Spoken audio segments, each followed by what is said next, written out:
نحمده ونصلی علی رسول الکریم اما بعد۔ بہار سے ایک آدمی نے پوچھا ہے کہ حضرت احمد ولی فیصل صاحب عالم نہیں ہے، باضابطہ علم تو ہے، عالم نہیں ہے اور اوورسیز ہولڈر ہے، تو کیا ان کو امارت شریعہ کا امیر بنایا تو ہے، رکھنا جائز ہے؟ جواباً عرض ہے کہ آپ 4 نقطے پر غور فرمائیں، اہل علم سے یہ میں عرض کر رہا ہوں۔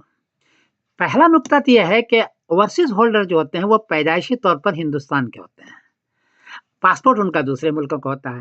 اس لیے بہت سارا کام وہ ہندوستان میں کر سکتے ہیں۔ 2-3 کام ایسے ہیں بڑے بڑے جو وہ نہیں کر سکتے، باقی سارے کر سکتے ہیں۔ اس لیے اگر یہ اوورسیز ہولڈر ہیں تو سارا کام یہ کر سکتے ہیں، تو ان کو رکھنے میں کوئی زیادہ حرج نہیں ہے۔ جو شور مچاتے ہیں وہ اتنا اچھا نہیں کر رہے ہیں، رکھیں ان کو۔ دوسری بات یہ ہے کہ عالم نہیں ہے تو آپ کے ہدایہ میں یہ بات لکھی ہوئی، فَأَمَّا تَقْلِيدُ الْجَاهِلِ فَصَحِيحٌ عِندَنَا، آگے ہے يُمْكِنُهُ الْقَضَاءُ بِفَتْوَى غَيْرِهِ، ہدایہ کتاب ادب القاضی جلد 40 اور نمبر ہے صفحے کا 103، کہ اگر قضاء کے معاملے سے وہ واقف نہیں ہے، اتنا جاہل کا مطلب ہے کہ واقف اتنا نہیں ہے قضاء کے معاملے سے، تو اس کو بنانا فرماتے ہیں کہ صحیح ہے، اولا تو نہیں ہے، صحیح ہے۔ اور آگے انہوں نے فرمایا کہ وہ خود کچھ نہیں کریں گے، دوسرے کے فتوے سے دوسرے کے قضا کو وہ نافذ کریں گے، کیونکہ وہ امیر ہے، نافذ کریں گے۔ تو اگر حضرت احمد فیصل میں انتظامی صلاحیت اگر ہے اور وہ دوسروں پر نافذ کر سکتے ہیں، لوگوں کو لے کے چل سکتے ہیں اور ایک اچھا کام وہ کرتے ہیں، انتظامی صلاحیت ہے، تو اتنا بڑا کوئی حرج کی بات نہیں۔ اولا تو وہی ہے کہ مولانا منت اللہ رحمانی صاحب رحمۃ اللہ علیہ جیسے بنے، اولا وہی ہے، لیکن اگر ان کو بنا دیا جائے تو کوئی اتنا بڑا نہیں، کیونکہ آپ کے ہدایت میں لکھا ہوا فَأَمَّا تَقْلِيدُ الْجَاهِلِ فَصَحِيحٌ عِندَنَا، تو یہ دیکھ لیا جائے۔ اور تیسری بات جو مجھے ڈر لگ رہا ہے اور جس پر میں بہت ہی پریشان بھی ہوں،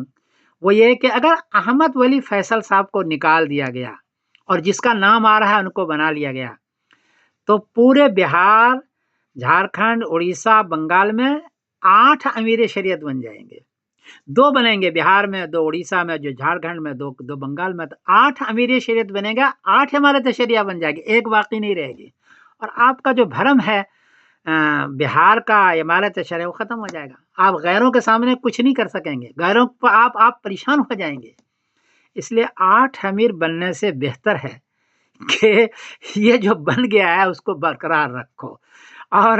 اس میں اگر صلاحیت، انتظامی صلاحیت اگر ہے، اور میں نے سنا ہے کہ علمی صلاحیت بھی عربی کی بھی ہے، باضابطہ تو نہیں لیکن ہے، اس کو رہنے دیا جائے تاکہ 8 عمارت آپ نہ بنے۔ جس کا نام لا رہا ہے اس پر بھی سبھی میرا خیال ہے کہ متفق نہیں ہوں گے، تو ان نقطوں پر غور کیا جائے۔ اور ایک بات اور سنو، پوری دنیا کے اندر جو مسجدوں کے امیر کبیر ہوتے ہیں وہ سب تو عامی ہوتے ہیں نا، مسجد کا بڑا ہے وہ، امیر ہے وہ، لیکن عامی ہوتے ہیں، اور وہ امام سے فتویٰ دلواتا ہے، امام سے قرأت کرواتا ہے، امام سے نماز پڑھواتا ہے، سارا کام امام کر رہا ہے، فیصلہ کرنے کے وقت میں سارے چودھری جمع ہو جاتے ہیں، سب عامی ہوتے ہیں۔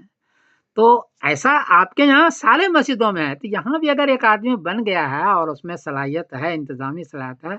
تو زیادہ انتشار نہ کرنا میری رائے کے بہتر ہے۔ باقی آپ حضرات علماء ہیں، اس پر غور فرما لیں کہ 8 امیر آپ کو چاہیے یا ایک امیر جو بن گیا اسی پر صبر کر لیں، آپ کیا کریں گے؟ میں سمیر الدین قاسمی بول رہا ہوں مانچسٹر انگلینڈ سے۔ بات میری حرف آخر نہیں ہے، لیکن غور تو فرمائیں اہل علم۔ السلام علیکم ورحمۃ اللہ وبرکاتہ۔